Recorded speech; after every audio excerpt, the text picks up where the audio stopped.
नमस्कार, जय श्री राधे कृष्णा। आर के शिक्षा पीठ में मैं आपका स्वागत करती हूँ, अभिनंदन करती हूँ। अभी तक हमने YouTube पर हमारी जो निःशुल्क कक्षाएं हैं मनोविज्ञान की प्रारंभ कर रखी हैं, उसमें हमने फर्स्ट यूनिट हमारी कंप्लीट हो गई है।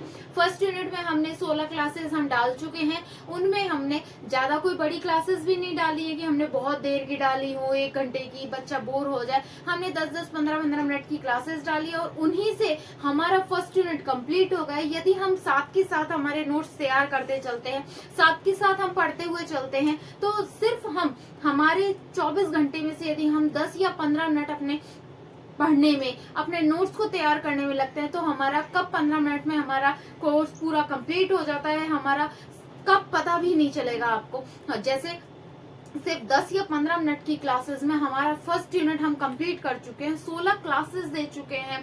तो फर्स्ट यूनिट भी काफी बड़ा रहता है। एक अधिगम, बाल विकास वगैरह, ये 2-3 यूनिट हैं जो काफी बड़े रहते हैं। तो उनमें से एक पोर्शन हमारा फर्स्ट यूनिट का कंप्लीट हो चुका है। आज हम सेकेंड यूनिट प्रारंभ कर रहे हैं। सेकेंड यूनिट है हमारा अधिगम। अधिगम के ऊपर क्लास पर हम चलने से पहले अगर आपने चैनल को सब्सक्राइब नहीं किया है तो आप सब्सक्राइब कीजिए, ताकि हम कई बार क्या होता है हमारे स्क्रीन पर दिखता है, हम कोई भी या फिर कोई सर्च करते हैं तो हमें वीडियो मिल जाती है, हम उसको क्लिक कर लेते हैं, ठीक है। फिर हमें नेक्स्ट फिर कोई टॉपिक देखना होता है, फिर हम किसी और उसको सर्च करते हैं। इसके बजाय आप सब्सक्राइब कीजिए, क्योंकि मेरे द्वारा यहाँ पर पूरा कोर्स करवाया जाएगा या आपको पूर्णतः निःशुल्क करवाया जाएगा, तो आप अपनी तैयारी को बेहतर कर सकते हैं। हाँ, कई टॉपिक ऐसे होते हैं हमारे पहले से क्लियर हैं, जो पहले से क्लियर हैं वो और अच्छे से आपके बेहतर होंगे, कुछ आपको नया सीखने को मिलेगा, और जो हम नहीं आते वो आपको बहुत ही जीरो लेवल से सिखाया जाएगा, ताकि आप अपनी तैयारी को मजबूत कर सके। तो अब हम चलते हैं हमारे टॉपिक। सेकंड यूनिट हमारी अधिगम की है। First grade, second grade, third grade, CTET, चाहे कोई सा भी एग्जाम आ जाए, हम कॉमन टॉपिकों को अभी पहले ले रहे हैं। अधिगम अधिगम ऐसा टॉपिक है जो हर एग्जाम में आता है, और यहाँ से आप क्वेश्चन पूछने की, आप स्वयं भी यदि एग्जाम देते आ रहे हैं तो यहाँ से कितने ज्यादा क्वेश्चनों को पूछने की क्वांटिटी रही है, ये आपको भी पता है। यहाँ से अभी तक कम से कम 40-50 क्वेश्चन पूछे जा चुके हैं। अभी तो बहुत ज्यादा यहाँ से क्वेश्चन पूछे जाते हैं। तो हम हमारे मेन यूनिट अधिगम के ऊपर चलते हैं। आइए अब अधिगम। सबसे पहले अधिगम को क्या बोलते हैं? लर्निंग। अधिगम क्या है? अधिगम, पहले हम अधिगम शब्द को समझते हैं, फिर हम धीरे धीरे इसके जैसे जैसे इसमें विभिन्न प्रकार के इसके सिद्धांत आएंगे। आगे हैं बहुत सारे, स्किनर, पावलोव वगैरह जो भी सिद्धांत हैं, अधिगम पठार है, अधिगम स्थानांतरण है, विशेषताएं हैं, परिभाषाएं, सभी के ऊपर हम धीरे धीरे सभी के ऊपर विचार करेंगे। सबसे पहले हम अधिगम शब्द को समझते हैं। अधिगम शब्द क्या है?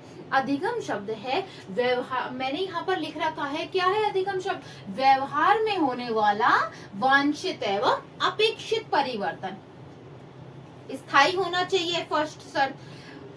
प्रशिक्षण व अनुभव के माध्यम से, ये प्रशिक्षण है अनुभव। अब आप समझिए इसको क्या है। प्रशिक्षण व अनुभव के माध्यम से होने वाला व्यवहार में परिवर्तन। यदि हम इसको एक सामान्य शब्द में कहें कि अधिगम क्या है, तो अधिगम है व्यवहार में होने वाला परिवर्तन, हमारे द्वारा सीखे जाने वाला प्रत्येक व्यवहार अधिगम। आपसे नॉर्मली अगर आप जानना चाहें कि अधिगम क्या है, हमारे द्वारा सीखा गया प्रत्येक व्यवहार, हमारे द्वारा जाना गया प्रत्येक व्यवहार, यह तो हो गया सामान्य। एक आप संकुचित अर्थ माने अधिगम क्या है, तो हमारे द्वारा सीखा गया प्रत्येक व्यवहार अधिगम कहलाएगा। अब उसको हम एक किताबी लैंग्वेज में समझे, अच्छे से एग्जाम के अकॉर्डिंग उसको प्रिपेयर करें, तो क्या होगा उसमें। अब सीखना कैसा होता है, कई बार सीखना कैसा होता है कि हम हमारी परिपक्वता से सीखते हैं। आप बिल्कुल बचपन में 6 महीने के थे, साइकिल चलानी आती थी? नहीं आती थी। फिर हम जैसे जैसे बड़े हुए, उम्र के साथ हमारा शारीरिक विकास हुआ, हमें साइकिल चलानी आई, तो वो शारीरिक थकान, परिपक्वता से जो व्यवहार में परिवर्तन होता है वो अधिगम की श्रेणी में नहीं आता। इसलिए हमने एक सामान्य मोटे तौर पर हमसे कहें अधिगम क्या है, तो व्यवहार में होने वाला परिवर्तन, व्यवहार में होने वाला परिवर्तन ही अधिगम है, व्यवहार में होने वाला। परंतु अब इसको इसकी शर्तों के आधार पर समझे अधिगम क्या है, तो प्रशिक्षण एवं अनुभव के माध्यम से, प्रशिक्षण एवं अनुभव के माध्यम से व्यवहार में होने वाला परिवर्तन अधिगम है, बशर्ते वह कैसा होना चाहिए, स्थायी होना चाहिए। प्रशिक्षण व अनुभव के माध्यम से होने वाला व्यवहार में होने वाला स्थायी परिवर्तन ही अधिगम है। समझ में आया? प्रशिक्षण एवं अनुभव के माध्यम से होने वाला व्यवहार में होने वाला वांछित अपेक्षित परिवर्तन ही अधिगम है। वह कैसा अधिगम होना चाहिए, वह स्थायी होना चाहिए। अब आप समझिए, एक बालक है, एक बालक ने चाकू को हाथ लगाया और उसका हाथ कट गया, तो उसको अगली बार या फिर उसने गर्म पानी को छुआ, गर्म पानी से उसका हाथ जल गया, तो अगली बार अब उसको क्या अनुभव हुआ कि इस पतीले में गर्म पानी है, इसमें मुझे नहीं छूना है, यह कप, इस कप में गर्म रहता है कि गर्म चाय, गर्म दूध, इस कप को मुझे नहीं छूना है, यह चाकू है, मतलब यह कोई पैनी चीज है, इससे मेरा हाथ कट जाता है। तो उसने क्या करा, अनुभव करा, अनुभव के द्वारा उसने क्या करा, सीख ली ये बात कि मुझे कप को हाथ नहीं लगाना है, मुझे इस चाकू को हाथ, इसको, इस आकृति वाली ये जो चीज है चाकू है, इसको हाथ नहीं लगाना है। तो उसको पहले तो क्या हुआ, अनुभव हुआ, फिर उसके व्यवहार में परिवर्तन क्या हुआ कि वो अगली बार उसको स्पर्श नहीं करेगा। तो व्यवहार, अनुभव के द्वारा व्यवहार में होने वाला वांछित परिवर्तन। अब वांछित क्या है कि उससे यह अपेक्षित है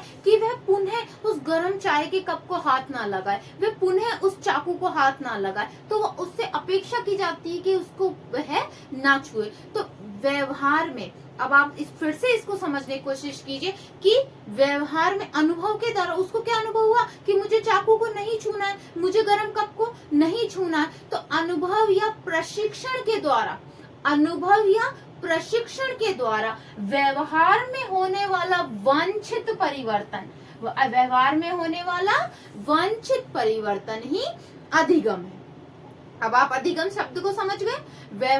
अनुभव व प्रशिक्षण के द्वारा व्यवहार में होने वाला वांछित परिवर्तन ही अधिगम की श्रेणी में आता है। अब इसमें से एग्जाम में एक 2000 रीट में आया है, शायद थर्ड ग्रेड 2023 में एग्जाम में आया था। अधिगम सक्रिय प्रक्रिया है, अधिगम सक्रिय प्रक्रिया है, करके सीखने की प्रक्रिया है। अधिगम सक्रिय प्रक्रिया है, करके सीखने की प्रक्रिया है। आप जब क्रियाशील होंगे तभी आप कुछ चीज को सीख सकते हैं। अब आप कैसे हैं, कक्षा में बैठे हैं, अध्यापक पढ़ा रहा है, आप बस हाँ तो आप कुछ अधिगम कर ही नहीं सकते। आपको चाहे कितना ही ज्ञान दिया जाए, आप उसको ग्रहण नहीं कर सकते। अब आप मान लो वीडियो देख रहे हैं, कोई उल्टा पढ़ के, कोई सीधा पढ़ के पढ़ा है, कि कोई किताब उसके ऊपर पढ़ी है, वो किताब के ऊपर पढ़ा है, तो आपको अधिगम नहीं हो सकता। आप, यानी कि हम कहें अधिगम सक्रिय प्रक्रिया है, करके सीखने की प्रक्रिया है। हम जब क्रियाशील रहेंगे बालक को, तभी हम किसी चीज का अधिगम कर सकते हैं। यह करके सीखने की प्रक्रिया, यह शब्द हमारे थर्ड ग्रेड 2023 में आया है। अब अधिगम शब्द को आप समझ गए। प्रशिक्षण एवं अनुभव के द्वारा, प्रशिक्षण एवं अनुभव के द्वारा व्यवहार में होने वाला स्थायी परिवर्तन ही, व्यवहार में होने वाला स्थायी परिवर्तन ही अधिगम है। आप इसका स्क्रीनशॉट लीजिए, फिर हम नेक्स्ट स्लाइड में इसी के बारे में और समझते हैं।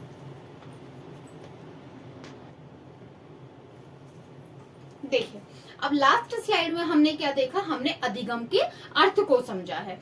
हम यानी कि प्रशिक्षण एवं अनुभव से व्यवहार में होने वाला स्थायी परिवर्तन ही अधिगम है। हमने स्थायी शब्द को लिया और किस शब्द को लिया, प्रशिक्षण एवं अनुभव को लिया। अब उस शब्द का खंडन किस प्रकार से होगा, देखिए आप, शारीरिक कारणों से, बीमारी से, थकान से, परिपक्वता से, मूल प्रवृत्तियों से होने वाला परिवर्तन अधिगम की श्रेणी में नहीं आता।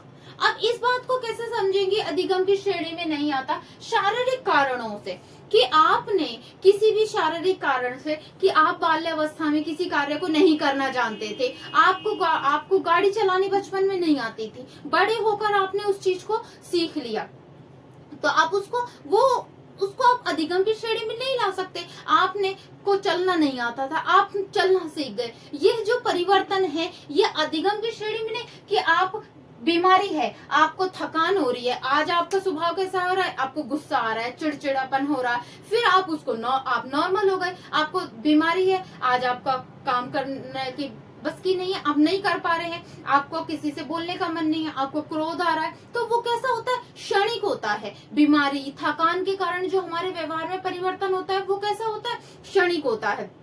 बचपन में आप जो क्रियाएं करते थे, आप तुतला के बोलना या फिर कोई और खेल करते थे, वो कैसा था, क्षणिक था। हो सकता है आपने बाल्यावस्था में जो क्रियाएं करी, फिर आप धीरे धीरे किशोरावस्था में आपने अलग क्रियाएं करने लग गए, किशोरावस्था से प्रौढ़ावस्था में फिर आपकी अलग शारीरिक क्रियाएं हो गई। तो वो क्या हो गए, हमारे वो परिवर्तन स्थायी परिवर्तन नहीं हुए। तो शारीरिक कारणों से, बीमारी से हमारे व्यवहार में जो परिवर्तन होता है वो स्थायी परिवर्तन नहीं होता। हमें थकान हो रही है, मान लो जो भी चिड़चिड़ापन है, हमारा व्यवहार है, हमें क्रोध आ रहा है या फिर आलस आ रहा है, जो आलस से आ रहा है वो सब क्या है, हमारे वो क्षणिक परिवर्तन है, वो स्थायी परिवर्तन नहीं है हमारे व्यवहार के। थकान मिट गई, हमारा नॉर्मल व्यवहार हो गया, बीमारी सही हो गई, हम नॉर्मल हो गए। तो वो हमारा जो भी हमारे व्यवहार में परिवर्तन आया था वो कैसा था, अस्थायी था। और अधिगम क्या कहता है, व्यवहार में होने वाला स्थायी परिवर्तन, वह स्थायी शब्द को महत्व देता है। तो हमने शारीरिक कारणों से, बीमारी से, थकान से, फिर नेक्स्ट आया परिपक्वता से होने वाला। परिपक्वता से होने वाले परिवर्तन भी हमारा अधिगम की श्रेणी के अंतर्गत नहीं आता है।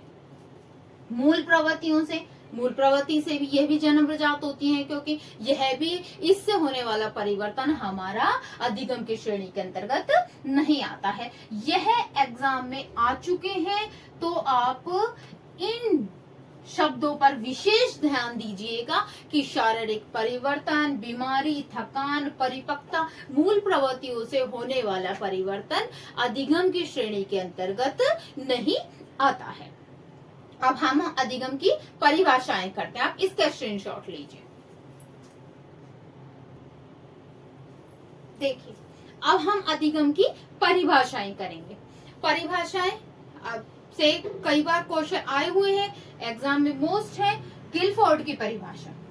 मोस्ट सबसे पहले मैं एग्जाम में आई हुई परिभाषाएं आपको करा रही हूँ, क्योंकि अधिकतर परिभाषाएं ही रिपीट होती है, तो हम कम से कम उन परिभाषाओं को तो करें जो एग्जाम में आई हुई हैं। गिलफोर्ड के अनुसार व्यवहार के कारण व्यवहार में परिवर्तन ही अधिगम है। व्यवहार के कारण होने वाला व्यवहार में परिवर्तन ही अधिगम है। यानी कि अब आप देखो, व्यवहार की कोई व्यक्ति आपको मिला और आप को वो आपने जैसे नमस्ते करी और वो आपसे बहुत मुस्कुरा कर, अरे वाह बहुत दिन बाद मिले, तो आपका भी कैसा हुआ, व्यवहार उसके प्रति अच्छा हुआ। आपने किसी को नमस्ते करी, एक बार करी, दो बार करी, वो आपकी तरफ मुंह बना बना के चला गया, फिर आप दोबारा करेंगे, आप भी उसको नमस्कार करना बंद कर दें। उसके व्यवहार से आपके व्यवहार में क्या आ गया, परिवर्तन आ गया। कोई आपसे बोलता है, आपसे मुस्कुरा कर बोलता है, तो स्वतः ही आप उससे बोलेंगे, आप उसकी तरफ मुस्कुराएंगे, उससे आपका व्यवहार अच्छा हो। तो सामने वाले ने आपके थप्पड़ मार दिया बिना बात को, आप क्या करेंगे, उसको गले लगाएंगे? नहीं, गुस्सा तो आपको भी आएगा। उसके व्यवहार के कारण आपके व्यवहार में भी क्या आ गया, परिवर्तन। चाहे आप कितने शांत बैठे हो, परंतु सामने वाला आपसे कोई किसी बात पे आपके आया, आप बोल रहे हो, आपके आके एक चाटा लगा दिया, फिर आप क्या करेंगे, बैठे रहेंगे? नहीं, आप क्रोध आएगा, हो सकता है आप भी उसके चाटा लगा। सामने वाले के व्यवहार से हमारे व्यवहार में होने वाला परिवर्तन ही अधिगम है।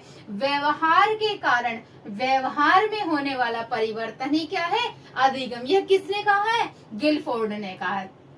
अब कोई आकर मान लिया आपके गाल पे एक चाटा फोड़ दे ऐसे परिभाषा याद करना, गिल गाल पर, फोड़ दे, कोई गाल पे आकर चाटा फोड़ दे, तो आप क्या करोगे रिप्लाई में, आप भी वैसे करने वाले हो, आपको भी गुस्सा आएगा। तो उसके व्यवहार के कारण आपके व्यवहार में हो गया परिवर्तन, वो क्या हो गया, अधिगम। आपको ऐसे याद हो जाएगी, गिल गाल पर फोड़ दिया, तो व्यवहार के कारण व्यवहार में परिवर्तन हो गया, वो क्या है, अधिगम। स्किनर की परिभाषा वेरी वेरी, जितने मुंह वेरी लगा सको उतने वेरी मोस्ट।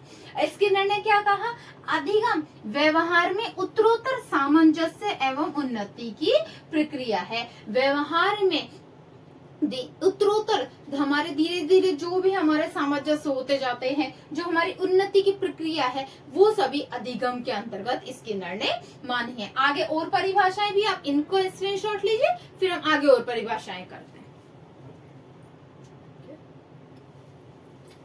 देखिए आगे परिभाषाएं क्रो एंड क्रो की, ये सारी एग्जाम में आई हुई हैं, सारी जितनी भी मैं करा रही हूँ एग्जाम में आई हुई हैं, सारी ये एग्जाम में आई हुई है और ये वेरी मोस्ट है, ठीक है।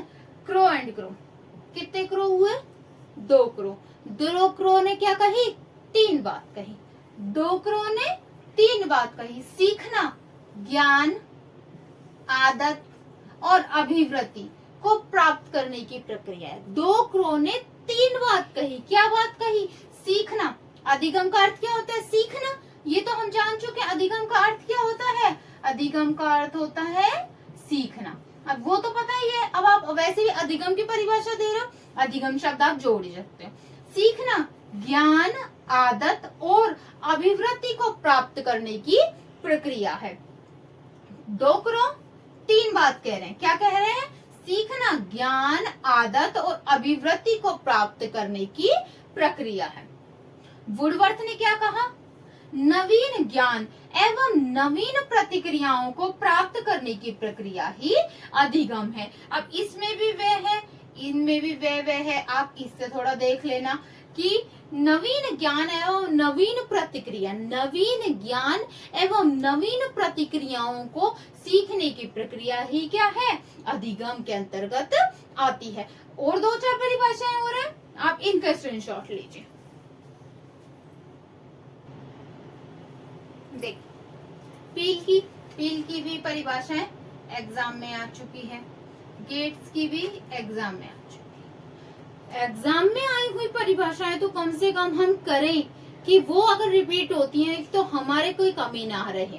पील ने क्या कहा, व्यक्ति में परिवर्तन ही अधिगम है जो वातावरण के अनुसरण से होता है। अब व्यक्ति में परिवर्तन ही अधिगम है जो वातावरण के अनुसरण से होता है। गेट्स व अन्य का मतलब है और भी इनके साथी होंगे, परंतु हमें नाम गेट्स का याद करना होता है। गेट्स ने क्या कहा, अनुभवों एवं प्रशिक्षणों के द्वारा बालक के व्यवहार में होने वाला परिवर्तन ही अधिगम है। इस बात को हम स्टार्टिंग में समझ भी चुके हैं कि अनुभव एवं प्रशिक्षणों के द्वारा बालक के व्यवहार में होने वाला परिवर्तन ही अधिगम की श्रेणी के अंतर्गत आता है। गेट्स यानी कि आप किसी चीज के जब गेट खोलोगे, आप अपने जब गेट खोलोगे, कहीं किसी स्कूल में जाओगे, बीएड कॉलेज में जाओगे, जब उसके गेट खोलोगे तभी तो आपको अनुभव मिलेंगे। जब आप गेट खोल के अंदर ही नहीं जाओगे बाहर से, अच्छा ये स्कूल है, तो क्या पढ़ाई हो जाएगी, नहीं होगी। जब आप उसके गेट खोल के अंदर जाओगे, यानी कि आपने जब उसके गेट खोले तब आपको क्या होगा, अनुभव होगा, आप उसमें जाकर सीखोगे। तो आप ऐसे याद कर सकते हो, जैसे गेट खोलोगे तो आपको क्या होगा, अनुभव और प्रशिक्षण मिलेगा, और अनुभव और प्रशिक्षण से क्या होगा, आपका व्यवहार में परिवर्तन होगा। तो यानी कि जहां पर भी आपको गेट दिखे और अनुभव प्रशिक्षण शब्द दिखे तो आप गेट्स को याद कर सकते हैं। ये आज हमने जो मोस्ट अधिगम की परिभाषाएं थी लगभग हमने आज सारी कर ली है। मुख्यतः ये एग्जाम लास्ट एग्जामों में आई हुई है और इतने सारे टॉपिक हैं, इतनी सारी परिभाषाएं हो जाती हैं, तो हम सारियों को याद ना करके कम से कम जो हमारे लास्ट एग्जामों में आई हुई हैं हमें वो परिभाषाएं तो बिल्कुल नहीं छोड़नी चाहिए। मैंने आज के इसमें आपको अधिगम का अर्थ बताया है, अधिगम की परिभाषा बताई है। ज्यादा देर की क्लास होती नहीं है, थोड़ी सी देर की क्लास है। देखिए, आप एक बार में समझ नहीं आता दोबारा देखिए। मनोविज्ञान शांति काल में पढ़ा जाने वाला विषय, शांति से आप अपने पढ़िए। 10-15 मिनट की क्लास है, उसको पढ़िए, लिखिए और अपने लिखकर नोट्स बनाइए। अपने सब्सक्राइब कीजिए ताकि आपको यह समय पर जब भी मैं आपको क्लास डालूं समय पर आपको मिलती रहे। Thank you.